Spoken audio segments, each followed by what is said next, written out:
ಆಲಮಟ್ಟಿಯಲ್ಲಿ ಸಚಿವರಾದ ರಮೇಶ್ ಚಂದ್ರಪ್ಪ ಜಿಗಜಿಣಗಿ ಅವರಿಗೆ ಸಾರ್ವಜನಿಕರು ಮನವಿ ಪತ್ರ ನೀಡಲು ಸಭೆಯನ್ನು ನಡೆಸಲಾಗಿತ್ತು.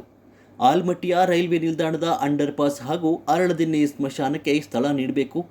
ನಂತರ ಬೇನಾಳ ರೈಲ್ವೆ ನಿಲ್ದಾಣವನ್ನು ನವೀಕರಣ ಮಾಡಬೇಕು ಅಂತ ಆಲಮಟ್ಟಿ, ಅರಳದಿನ್ನಿ ಹಾಗೂ ಬೇನಾಳ ಗುರು ಹಿರಿಯರು ಸೇರಿ ಮನವಿ ಪತ್ರವನ್ನು ಸಲ್ಲಿಸಿದ್ದಾರೆ.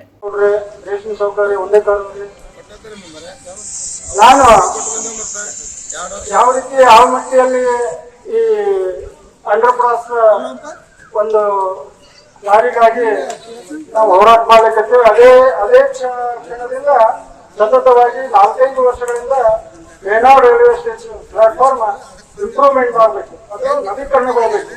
ಆ ಒಂದು ಉದ್ದೇಶವನ್ನು ಇಟ್ಟುಕೊಂಡು ಈಗಾಗಲೇ ನಾವು 3-4 ವರ್ಷದಿಂದ ಸತತವಾಗಿ ಮನವಿಯನ್ನು ಕೊಡ್ತಾ ಬಂದಿದ್ದೇವೆ.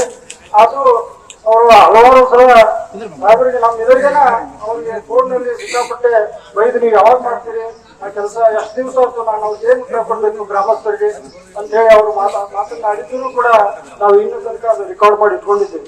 ಆದ್ರೂ ಇವತ್ತಿನ ತನಕ ಯಾವುದೇ ಕೆಲಸ ಆಗಿಲ್ಲ. ಅರಳದಿನ್ನಿಯ ಸ್ಮಶಾನ ದಾರಿಯ ಸಮಸ್ಯೆ ಬಗೆಹರಿಸುವಿಕೆ ರಾಯನಗೌಡ ಪೊಲೀಸ್ ಪಾಟೀಲ್, ಸುಭಾಷ್ ಪವರ್, ಲಕ್ಷ್ಮಣ್ ಹಂಡರ್ಗಲ್, ಮಲ್ಲನಗೌಡ ಬಿರಾದರ್, ಕರಿಯಪ್ಪ ಬಾವಿಕಟ್ಟಿ, ಸುರೇಶ್ ಗುಂತಿಮಠ್, ಮಹದೇವಪ್ಪ ಹೇರ್ಕಲ್, ಅರಳದಿನ್ನಿ ಗುರು ಹಿರಿಯರು ಬೇಡಿಕೆಯ ಮನವಿ ಅರ್ಪಿಸಿದರು. ಕೇಂದ್ರ ಸಚಿವರಾಗಿ ನಮ್ಮ ಜಿಲ್ಲೆಗೆ ಎಷ್ಟೊಂದು ಕೆಲಸ ಮಾಡ್ಯಾರ ಅಂತಂದ್ರ ಅವು ಹೇಳಕ್ಕಾಗಲ್ಲ, ಅಷ್ಟೊಂದು ಕೆಲಸ ಮಾಡ್ಯಾರ.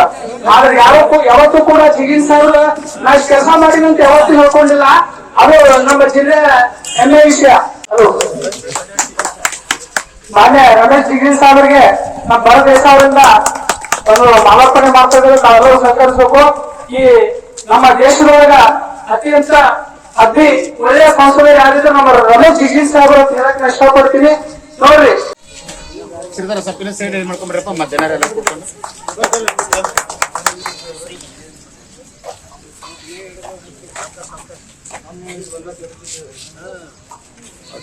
ವರದಿ ರಾಜು ಭಜಂತ್ರಿ.